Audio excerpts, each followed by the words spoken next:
Hi, welcome to the language labs video. आप सभी का लैंग्वेज लैब के इस वीडियो में स्वागत है। इस वीडियो के माध्यम से हम लोग स्ट्रक्चर्स की चर्चा कर रहे हैं, जिसकी प्रैक्टिस करके आप घर बैठे भी अंग्रेजी बोलना सीख सकते हैं। तो इस स्ट्रक्चर की श्रृंखला को जारी रखते हुए अब हम लोग के पास जो स्ट्रक्चर है वह है subject plus shall, will be plus able plus infinitive, और दूसरी structure subject plus would be able plus infinitive. दो स्ट्रक्चर को हम लोग एक साथ ले रहे हैं। इन दोनों स्ट्रक्चर का प्रयोग कहाँ पर करते हैं? तो जब भविष्य में मतलब इन फ्यूचर किसी काम को करने की गुण विशेषता योग्यता की प्राप्ति की चर्चा करते हैं, मतलब भविष्य में जब किसी काम को करने की गुण विशेषता योग्यता की प्राप्ति की चर्चा करते हैं तो उसे बताने के लिए हम लोग इन दोनों स्ट्रक्चर का इस्तेमाल करेंगे। यहाँ पर शैल, विल या वुड में बहुत ज़्यादा का फर्क नहीं है। मॉडर्न इंग्लिश में हम लोग वुड का ही ज़्यादा इस्तेमाल करते हैं। तो subject plus shall, will be able plus infinitive या subject plus would be able plus infinitive, इन दोनों स्ट्रक्चर का यूज कहाँ करेंगे? तो जब भविष्य में किसी काम को करने की गुण विशेषता योग्यता की चर्चा करते हैं। जैसे मान लो कि आप अंग्रेजी बोलना सीखने का प्रैक्टिस कर रहे हो, कोशिश कर रहे हो, स्ट्रक्चर को समझ रहे हो, तो भविष्य में क्या होगा कि आप में अंग्रेजी बोलने का गुण आ जाएगा, मतलब अंग्रेजी बोलने की क्षमता आ जाएगी। तो यहाँ पर हम लोग एग्जाम्पल के माध्यम से बताएंगे। You will be able to speak English. Negative बनाएंगे कि नहीं, आप अंग्रेजी बोलने में सक्षम नहीं होंगे। जैसे यहाँ पर you will be able to speak English, मतलब आप अंग्रेजी बोलने में सक्षम होंगे। लेकिन हम यदि ये बोलते हैं कि आप अंग्रेजी बोलने में सक्षम नहीं होंगे, मतलब आप में वह गुण डेवलप नहीं हो पाएगा, तो निगेटिव बनाएंगे। उसके लिए हम लोग यू वॉन्ट, विल नॉट को शॉर्ट में हम लोग वॉन्ट बोलते हैं। You won't be able to speak English.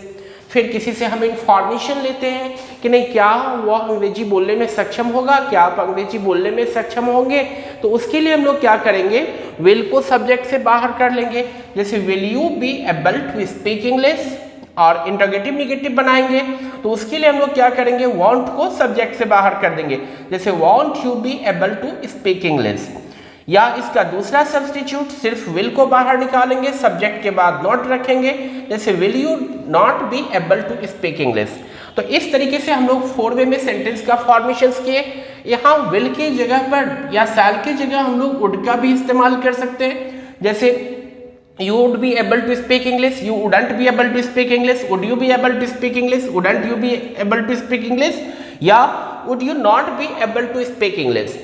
तो इस तरीके से जब भविष्य में किसी काम को करने की गुण विशेषता योग्यता की चर्चा करते हैं, जैसे भारत मैच जीतने में सक्षम होगा तो India will be able to win this match, India won't be able to win this match, will India be able to win this match, won't India be able to win this match.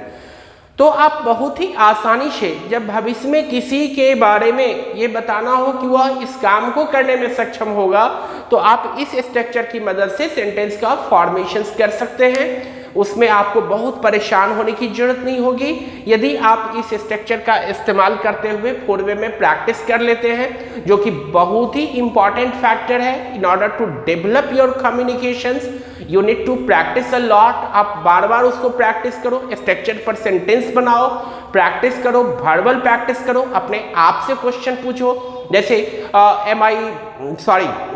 would I be able to come here, would I be able to speak English, would I be able to write a letter, will he be able to come, will she be able to join। तो इस तरीके से question पूछेंगे, उसका जवाब देंगे। Mirror practice करो, ऐना के सामने खड़े हो जाओ, क्वेश्चन पूछो, जवाब दो। और इस तरीके से आप इस स्ट्रक्चर पर यदि कमांड कर लेंगे तो 4 वे में सेंटेंस बोल करके तो आप बहुत ही आराम से, बहुत ही कंफर्टेबिलिटी के साथ आप किसी के गुण विशेषता योग्यता की चर्चा कर पाएंगे। तो इसी के साथ हम लोग इस वीडियो में यहाँ पर विराम लेंगे, फिर एक नए स्ट्रक्चर के साथ एक नए वीडियो में आपके सामने आएंगे। फिलहाल अभी के लिए इतना ही, और आप हमारे YouTube चैनल को सब्सक्राइब कर लेंगे, Facebook पेज को लाइक कर लेंगे, ताकि आपको हमारे नए वीडियो के बारे में अपडेट मिलता रहे। इसी के साथ थैंक यू।